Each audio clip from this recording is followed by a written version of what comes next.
제가 가장 하찮게 보는 게 부동산 기사입니다. 이걸 보고 투자를 생각하고 있는 분들은 거의 다 돈을 잃게 됩니다. 돈을 못 벌어요.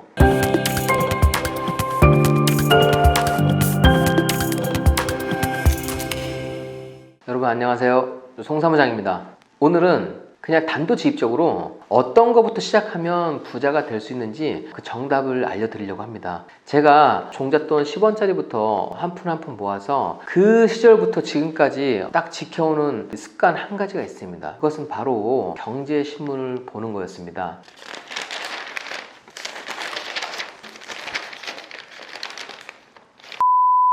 여러분들 제가 부동산 투자를 많이 하기 때문에 부동산 기사를 눈여겨볼 것 같으시죠? 제가 가장 하찮게 보는 게 부동산 기사입니다. 여기 나와 있는 부동산 기사로는 돈을 못 벌어요. 이걸 보고 투자를 생각하고 있는 분들은 거의 다 돈을 잃게 됩니다.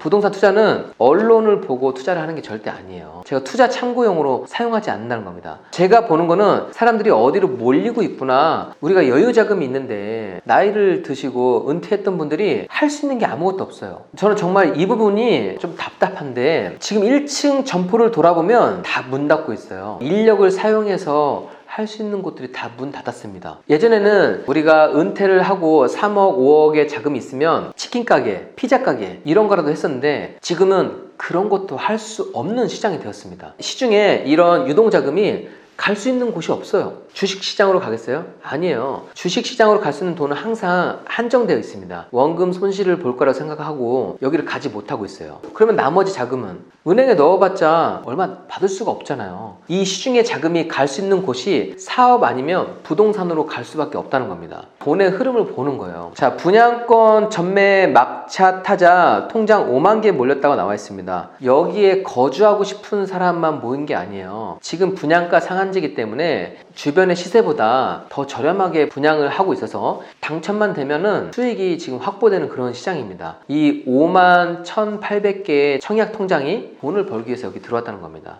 저는 이런 거를 봤을 때 시중의 유동자금 이거를 다른 곳에 투자해서 더 부동산을 투자했을 때보다 더 큰 수익을 얻어질 수 있는 게 없다고 하면 이 부동산은 유행이 끝나지 않는다는 겁니다. 여기서 결론은 부동산 기사를 쓰는 기자는 전문가가 아닙니다. 어떤 현상에 대해서 항상 그 다음에 쓰기 때문에 여러분들이 이걸 보고서 투자를 하면은 절대 안 된다는 겁니다.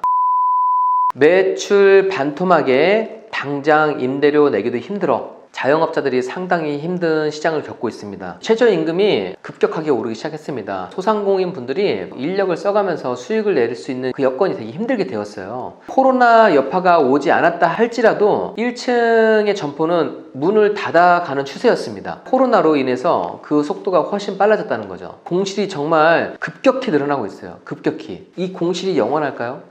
자, 이제 이 공실에서 인력을 쓰지 않아도 수익을 낼 수 있는 그 형태로 점포 형태가 바뀔 겁니다. 그래서 제가 코로나로 인해서 기업의 형태도 바뀌고 소비의 형태도 바뀌고 점포의 형태도 바뀌게 되는 변곡점이라고 말씀드린 거예요. 1층의 형태가 무인화로 가게 될 것입니다. 이 1층 공실 점포에서 무인 점포가 하나 생겨서 그 무인 점포에서 수익이 발생된다고 하면 유사한 형태가 늘어나게 되면서 1층들이 하나씩 채워지게 될 것입니다.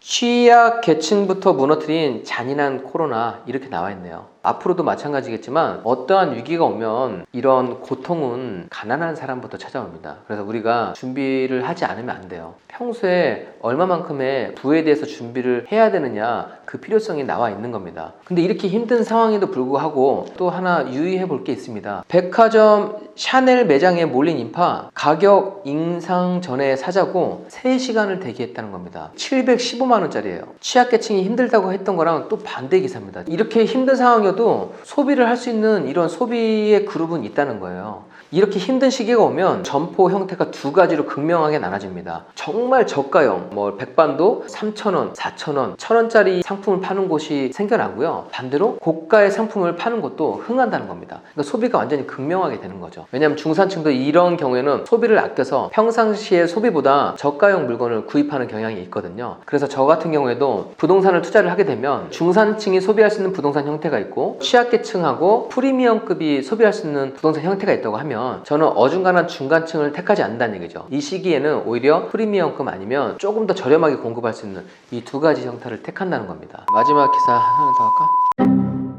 위기라고 해서 다 위기가 아니에요. 앞으로는 어떤 게 유망할 건지 준비하는 사람은 또 수익을 낼 수 있고 부자가 될 수 있다는 겁니다. 전체 공포스러운 기사, 누가 청약으로 돈을 벌었대, 이거에 휩쓸리지 말고 자, 이 신문을 보면서 자기 중심을 잡아갈 수 있다는 겁니다. 시장이 화랑이든 시장이 이렇게 꺾이든 일비하지 않고 자기의 패턴을 유지해 나갈 수 있는 겁니다. 이거 뭐 인터넷 기사 한두 편 보는 거랑 또 달라요. 왜냐면 여기는 그 이면 기사가 나와 있거든요.